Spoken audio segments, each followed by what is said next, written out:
네, 은혜와 위로의 휘장입니다. 저는 남편의 승승장구하던 사업이 부도가 나서 가족의 장막이 모두 회파되었을 때 교회 공동체로 나오게 되었습니다. 어린 아들과 처음 참석한 소그룹 모임에서 있는 모습 그대로의 장막을 덮어주는 첫 번째 휘장과 같은 공동체의 위로를 받았습니다. 공동체 지체들은 자신들의 죄와 수치를 화려하게 무늬 놓아진 수처럼 내어주었고 두려움 가운데 있던 저와 가족을 품어 주었습니다. 그러자 부도와 상실의 마음으로 아무것도 할 수 없던 제가 예배를 회복하고 양육을 받게 되었습니다. 그러면서 저의 불신 결혼의 죄와 남편과 돈을 우상 삼은 죄를 회개하였고 고난을 인내할 힘도 길러갔습니다. 그러던 어느 날 아들이 가정 예배 때 고기를 먹고 싶다는 기도를 드렸습니다. 어린 자녀의 기도에 마음이 아파 눈물로 기도한 그날 오후 공동체의 한 지체가 마트에 고기를 사러 갔다가 1+1 행사에 당첨되었다며 뜻밖의 선물을 주었습니다. 이에 아들들은 하나님이 자신들의 기도에 응답해 주셨다며 뛸 듯이 기뻐했고, 그렇게 하나님은 저의 가족을 굶기지 않으시고 공동체의 따뜻한 사랑을 받게 하셨습니다. 이는 한참 자라는 아이들과 연약한 믿음을 가진 저희 부부를 기억하여 때를 따라 공급해 주신 하나님의 은혜로 저희 가족이 공동체에 깊이 뿌리 내리게 된 두 번째 휘장이었습니다. 어떤 환경에서도 흔들림이 없이 주의 장막을 덮는 휘장은 바로 저처럼 고난 중에 있는 지체들에게 사명으로 나아가야 함을 깨닫게 해줍니다. 또한 고난의 약재료로 지체들과 교제하며 덮어주는 역할이 저와 가정의 장막을 보호해주는 찢어지지 않는 해달의 가죽인 윗 덮개입니다. 4년 전 남편을 먼저 천국으로 보내고 공동체를 떠나 있던 언니가 얼마 전 뇌출혈로 쓰러졌습니다. 언니는 하나님을 떠나 자기 힘으로 자녀를 양육하며 잠시 세상 성공을 이룬 듯 보였습니다. 그러나 하나님은 뇌출혈 사건으로 언니를 다시 주의 장막으로 부르셔서 가족의 돌봄과 예배, 공동체의 중보기도의 고리에 매이도록 하셨습니다. 언니도 하나님을 떠난 죄를 회개하였고 하나님의 은혜로 영육이 회복되고 있습니다.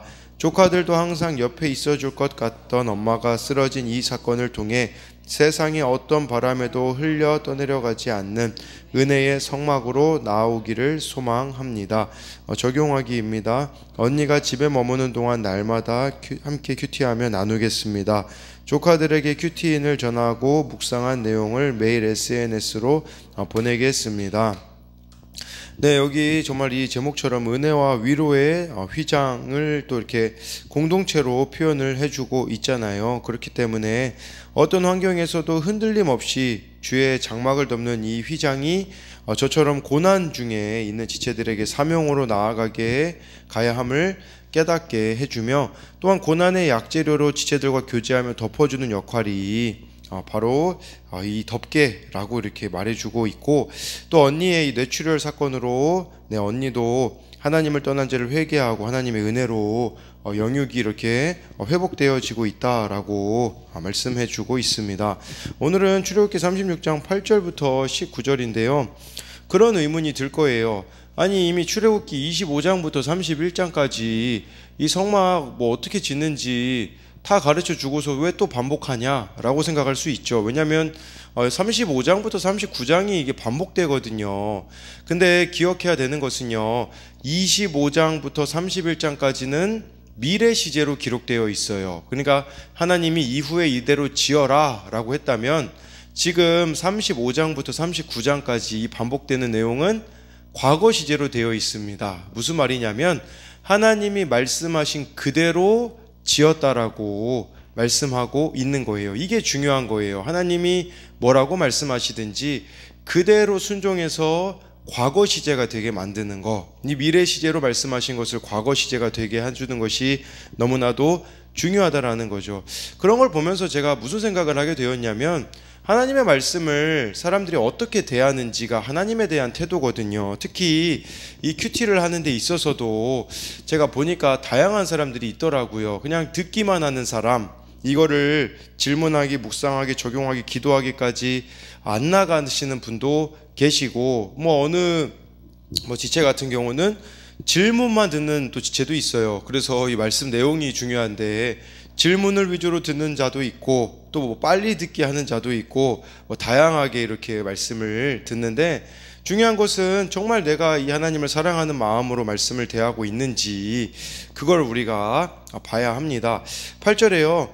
일하는 사람 중에 마음이 지혜로운 모든 사람이 열폭 휘장으로 성막을 지었으니 곧 가늘게 꼰 배실과 청색, 자색, 홍색 실로 그룹들을 무늬 놓아서 짜서 지은 것이라 라고 하는데요. 가장 안쪽 이 성막 덮개가 이렇게 청색, 자색, 홍색 실로 이렇게 짜서 만들었잖아요. 이 네 가지는 뭐 영적으로 예수님의 순결함, 신성함, 왕대심, 고난, 희생을 상징한다고 해요. 그러니까 무슨 말이냐? 우리의 내면이 예수님의 아름다움을 닮아가야 된다라고 볼 수 있어요. 그리고 여기다가 중요한 것은 그룹을 무늬 놓아서 짜서 지었다고 하는데, 그룹은 천사 모양이거든요. 근데 이 천사 모양이 언제 제일 처음 나오냐? 창세기 3장 24절에 보면 하나님이 에덴 동산에 생명나무를 지키게 이 그룹들을 세우시거든요. 그러니까 이 거룩한 성막에 부정한 것이 접근하지 못하도록 지키고 있는 모습이에요. 그러니까 이 회막, 성막이 하나님이 임재하는 장소임을 상기시키기 위하여서 여기에 구름 모양으로 이렇게 하라고 한 것이라고 볼 수 있는 것이죠. 그래서 이 8절에 대한 우리가 적용 질문은, 지금 말씀대로 지어야 할 성막은 무엇이 있습니까? 나의 내면은 예수님을 닮아가고 있나요? 눈에 띄는 성공과 성취를 이루는 것이 하나님의 성막을 짓는 일이라고 착각하고 있지는 않습니까? 네, 뭐 9절부터 여기 13절까지를 보면요. 네, 매 폭의 길이는 28규빗, 너비는 4규빗으로 각 폭의 장단을 갖게 하여라고 해서 뭐 화면 이제 이미지를 보시면 간단하게 나와 있습니다. 그래서 이 길이가 위에가 이제 28규빗, 약 12.6m, 그리고 4규빗 1.8m인데 이거를 10개를 해야 된다라고 이렇게 말씀해 주고 있거든요. 네, 그래서 이것을 총 10개를 이렇게 함으로써 그 중간에 보면 금갈고리 50개, 고리 100개를 이렇게 만들어서 서로 연결되게 해야 된다라고 말씀해 주고 있어요. 13절에 금갈고리 50개를 만들어 그 갈고리로 두 휘장을 연결하여 한 막을 이루었더라. 이게 휘장에 보면요, 이 성막 덮개 중에 가장 안쪽에 있는 거잖아요. 가장 안쪽은 금으로 되어 있었어요. 금갈고리로 되어 있었거든요. 근데 왜냐하면 그 뒤에 나오는 또 것은 뭐 노수로 되어 있는데 가장 안쪽은 금갈고리가 되어져 있는데, 한번 여러분들이 이거는 조금 상상해 보시면 좋을 것 같아요. 성막에 딱 들어가잖아요. 그러면 등불만 켜져 있거든요. 어둡고 등불이 켜져 있는데 위를 보면 금갈고리가 저렇게 50개로 이렇게 되어져 있으면 마치 하늘의 별처럼 초롱초롱 빛났을 거예요. 그래서 어떤 사람은 이것을 하나님이 창조하신 그런 1000개를 상징했을 것으로 이해하기도 합니다. 그 안에 들어갔을 때 아름다웠음을 말씀드리는 것이고요. 가장 안쪽이 이렇게 청색, 자색, 홍색실 그룹으로 모양으로 만들어진 그런 덮개였다면, 그 위에 덮개는 14절에 보니까 성막을 덮는 막 곧 휘장을 염소털로 만들되 11폭을 만들었으니, 아까 가장 안쪽은 10폭이었잖아요. 여긴 11폭이에요. 왜 그러냐면 안쪽을 덮어야 되기 때문에 이렇게 염소털로 두 번째 성막 덮개가 만들어졌습니다. 뭐 염소털은 뭐 비바람, 햇빛으로 보호해주는 참 좋은 역할을 했죠. 근데 여러분, 염소털로 만들었다. 염소는 언제 쓰이냐면요, 주로 속죄 제물로 쓰이거든요. 속죄제 드릴 때 쓰이거든요. 근데 염소의 털로 휘장을 만들었다라는 것은 무엇을 말하겠습니까? 우리가 하나님께 나아갈 때 속죄제, 회개로 나아가야 됨을 또 보여주는 것이 바로 이 염소털이라고 볼 수 있습니다. 그래서 뭐 이 염소털로 이렇게 두 번째 덮개 같은 경우는 뭐 화면에서 보듯이 아까는 28규빗이었다면 이제는 이제 30규빗이고요.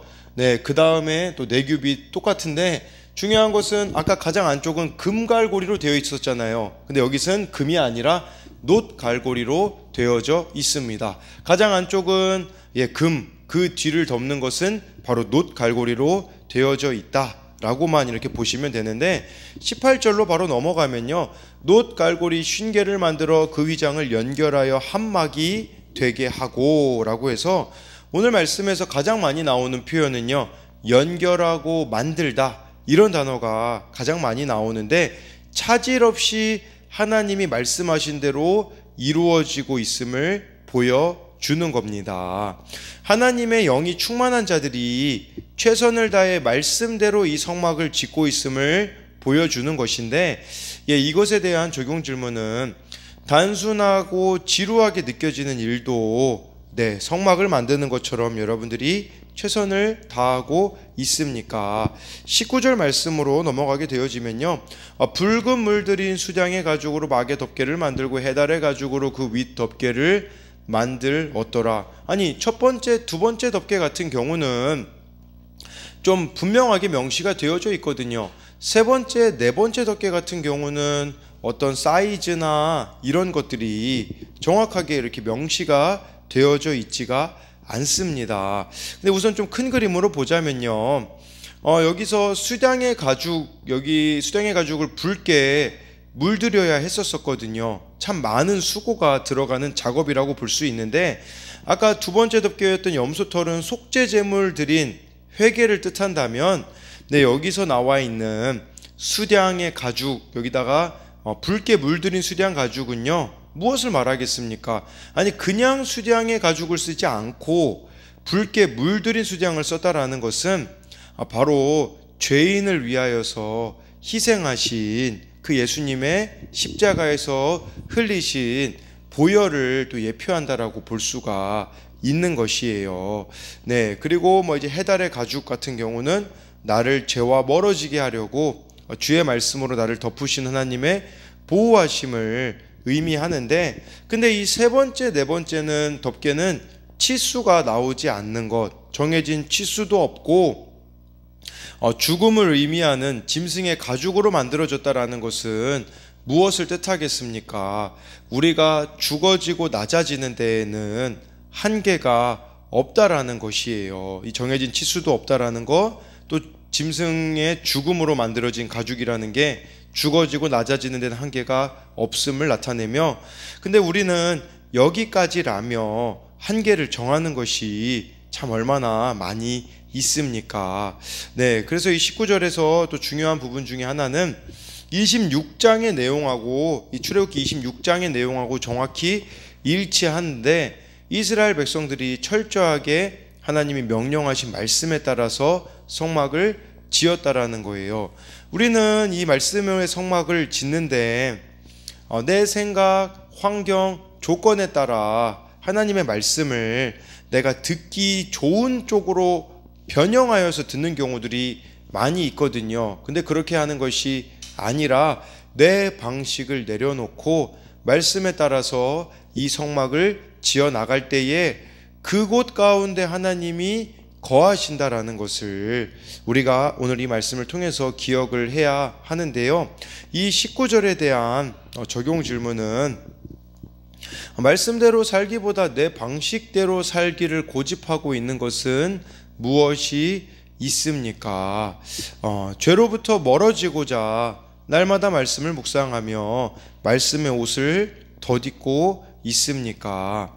낮은 자리에서 예수님처럼 죽기까지 낮아지는 겸손으로 섬기고 있나요? 해서요, 정말 오늘 이 말씀의 핵심은 말씀하신 대로 순종하여서 과거형이 되어 있게 만들어버리는, 순종해버리는 이런 이스라엘 백성들의 모습을 보며 하나님이 우리에게 어떤 말씀을 주시는지도 중요합니다. 그러나 더 중요한 것은 그 말씀에 내가 온전히 순종하여 하나님의 뜻이 여러분들 가운데 이루어지는 것이기에 환경, 조건, 나의 생각을 내려놓고 하나님 뜻에 순종하는 저와 여러분들이 되시기를 소망합니다.